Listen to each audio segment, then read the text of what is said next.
김성환 평론가님 방금 말씀하신 대로 권영세 비대위원장이 박수영 의원이 지금 단식하고 있다는 그 장소에 찾아와서 이런 발언을 했습니다.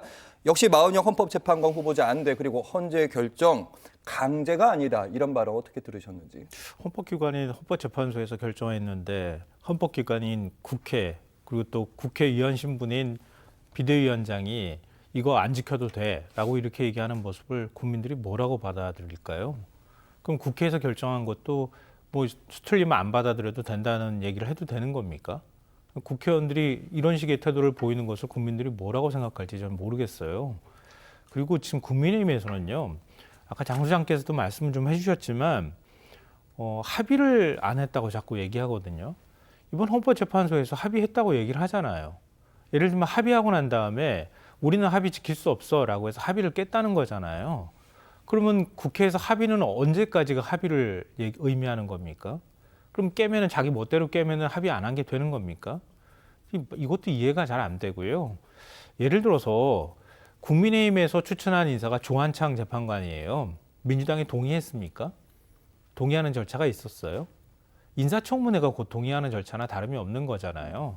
아니 굉장히 많은 자리들, 위원들, 위원장들, 장관들 다 임명하잖아요. 근데 야당이 동의해야지 임명하는 겁니까? 그거 아니잖아요.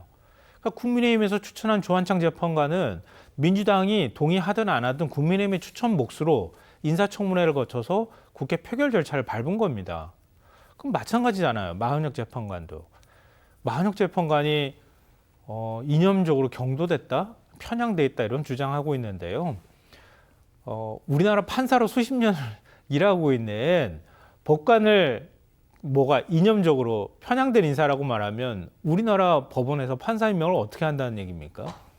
그리고 국민들은 오히려 사회 약자를 보호하는 판사가 있길 바라는 거 아닙니까? 마은혁 재판관이 진짜 우리 사회 약자에 대한 판결들을 내놨던 그런 법관 아닌가요? 근데 오히려 국민들의 인식과 정반대 얘기들을 하고 있잖아요. 그러면 헌법재판소법 5조에 헌법재판관 임명에 대한 자격 기준들을 아주 상세하게 규정해 놓고 있거든요. 거기에 예를 들면 그 사람이 이념적으로 어느 정도에 있는 사람인지를 평가하라고 하는 항목이 있습니까? 없어요. 그렇게 따지면은 가장 보수적이라고 하는 정혁 재판관도 민주당에선 재판관 자격이 없다고 얘기해야 되는 겁니까?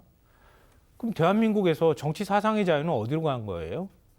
그러니까 그 하나하나가 전부 다 말이 안 되는 주장들을 말이 된다고 우기고 있는 상황이란 말이에요. 이 얘기는 곧 뭐냐 하면 진실이냐 진실이 아니냐 이것에 관한 논쟁을 하겠다는 뜻이 아니고요. 내 지지자들한테 이게 마치 진실인 것처럼 주장해서 지지자들을 결집시키겠다고 하는 의도로밖에 보이지 않는다. 이거는 오히려 거짓말을 하는 것보다 더 나쁜 행위입니다. 거짓말을 하는 것은 나름대로 첨예한 논리를 갖고 자기가 거짓말하고 있다는 걸 인식할 때 거짓말을 하는 거거든요.